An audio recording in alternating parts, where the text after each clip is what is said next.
للہ رب العالمین والصلاة والسلام علی سید الرسل وخاتم النبیین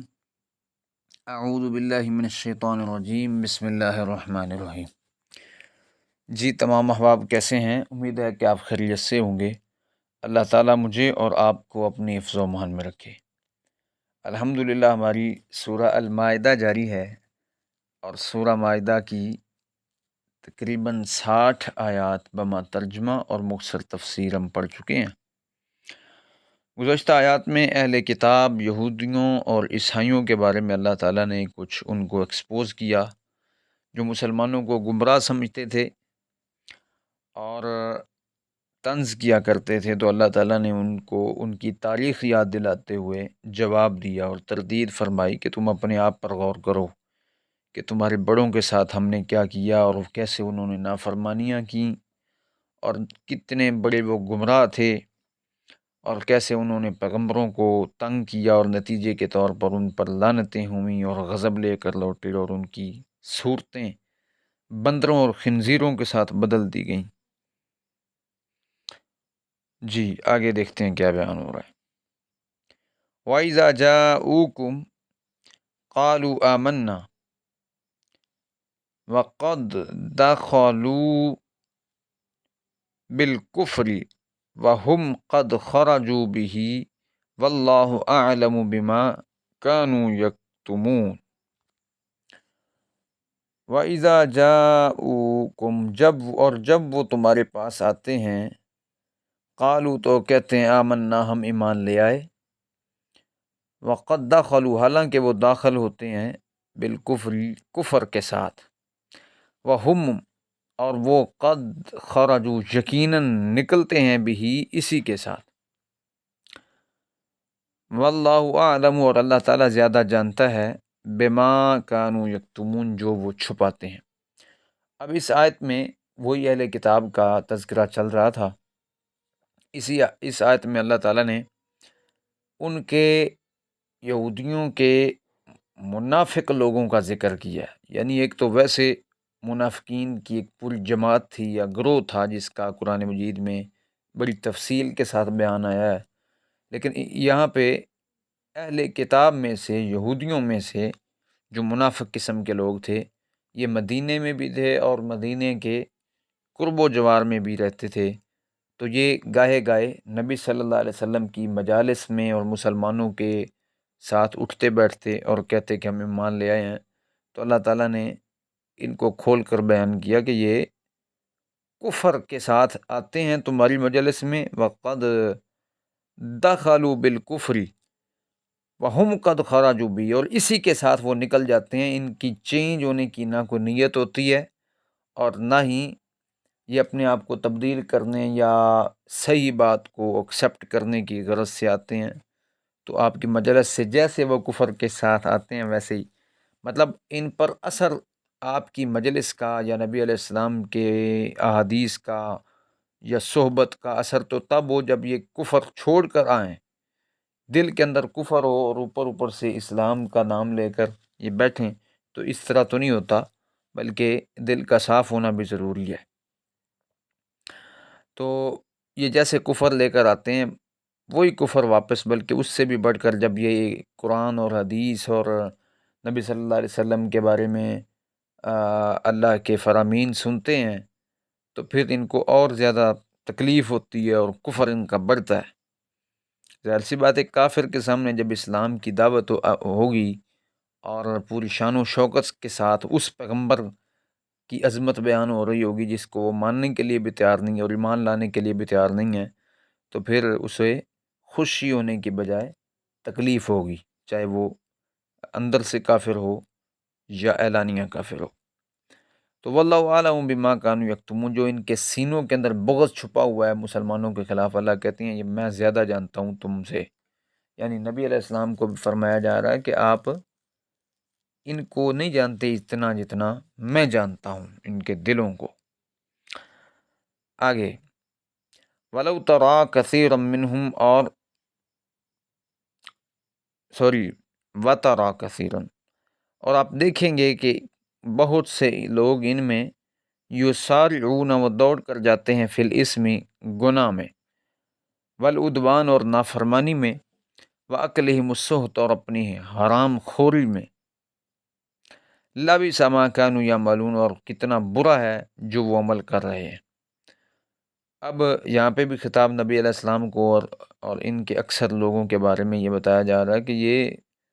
تو انتہائی حرام خور لوگ ہیں اور گناہ کرتے ہیں اور نافرمان لوگ ہیں، اللہ کی نافرمانی کرتے ہیں۔ اب ان میں حرام جو تھا وہ پہلے بھی ذکر ہو چکا ہے کہ وہ ایسی چیزیں جن کو اللہ تعالیٰ نے حرام کیا تھا ان کو ان کے علماء نے حلال قرار دے دیا، اور جو حرام تھی ان کو انہوں نے حلال کر دیا، اور جو حلال تھی ان کو حرام کر دیا۔ تو یہ تحریف کا ایک انداز تھا کتابوں کے اندر بھی ان کا، تو اس کو یہاں پہ اشارتاً بیان کیا جا رہا ہے کہ یہ لوگ تو گناہ کے اوپر پکے ہوتے ہیں اور نافرمانی بھی کرتے ہیں اور حرام خور بھی ہیں، اور اس میں دوڑ دوڑ کر جاتے ہیں، اور اور کتنا برا عمل وہ کر رہے ہیں جو وہ کر رہے ہیں، یعنی یہ جو کام کر رہے ہیں یہ بہت برے ہیں۔ آگے، لولا ینہاہم الربانیون، لولا کیوں نہیں ینہاہم انہیں روکتے، ربانیون رب والے لوگ، والاحبار اور علماء، ان قولہم الاسم ان کی گناہ کی باتوں سے، وَأَكْلِهِمُ السِّحْتَ اور ان کی حرام خوری سے، لَبِئْسَ مَا كَانُوا یصنعون کتنا برا ہے جو وہ کر رہے ہیں۔ اب اس آیت میں اللہ تعالیٰ نے ان کے علماء کی گرفت بھی کی ہے کہ یہ جو لوگ، چلو عوام تو عوام رہ گئی، ان کے جو علماء اور مشائخ ہیں جو ان کی نظر میں رب والے ہیں، وہ بھی ان کو روکنا انہوں نے بھی ترک کر دیا ہے۔ جس طرح ہمارے ہاں بھی بدقسمتی سے یہ چیز پیدا ہو گئی ہے کہ یہ جو امت تھی محمدیہ امت، اس کو اللہ تعالیٰ نے نیکی کا حکم دینے والا اور برائی سے روکنے والا بنا کر دنیا میں بھیجا ہے، کیونکہ پیغمبر نے تو آنا نہیں، لیکن آج ہمارا مقصد جو ہے، اگر کوئی نیکی کرتا ہے تو وہ اپنے تئیں کر رہا ہے۔ پہلی بات تو یہ ہے کہ یہ بہت بعید ہو گئی ہیں چیزیں کہ قرآن پر عمل کیا جائے اور سنت پر عمل کیا جائے، اور صحیح معنوں میں جو جس مقصد کے لیے دنیا میں بھیجا گیا ہے اس کو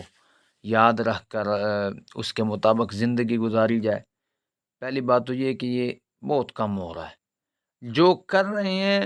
وہ بھی اس کو آگے نہیں پھیلا رہا ہے کہ اپنی ذمہ داری سمجھیں اور اپنا ایک خاص فریضہ سمجھیں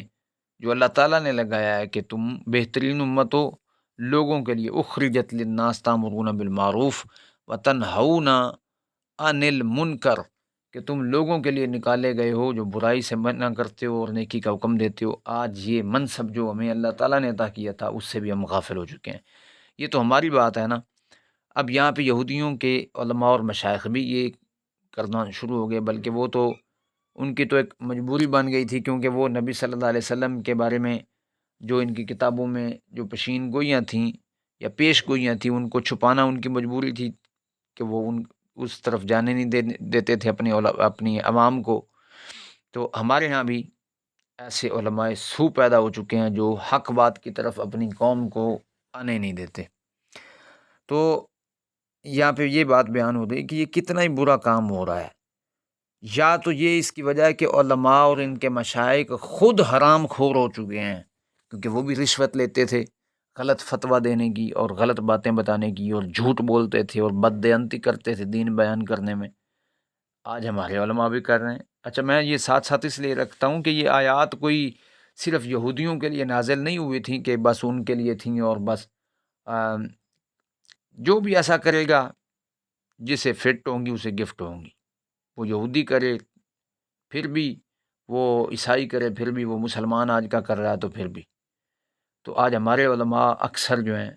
ان کا بھی مذہب روٹی بن چکا ہے۔ علامان والا فیض اللہ، ماشاء اللہ، بہت چند لوگ اچھے بھی ہیں، تھوڑے ہیں۔ تو یہ حرام خوری ہمارے اندر بھی آ گئی ہے تو اس کا نقصان یہ ہوا ہے کہ دعوت کا کام جو اخلاص کے ساتھ کرنے والے تھے وہ لوگ کم پڑ گئے ہیں، اور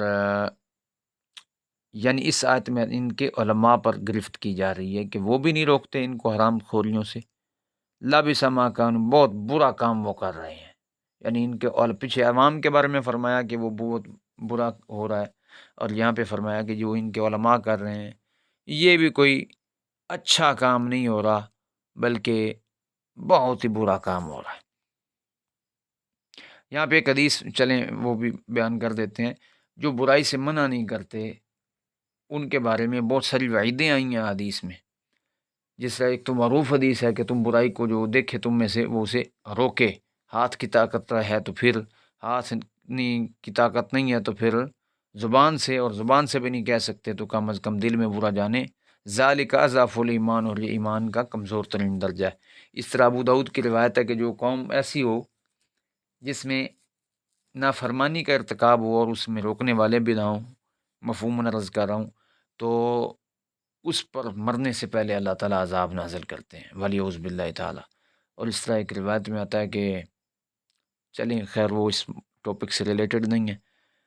بہرحال آگے، وقالت الیہود، اور کہا یہودیوں نے، ید اللہ مغلولہ، کہ اللہ کا ہاتھ باندھا ہوا ہے، غلت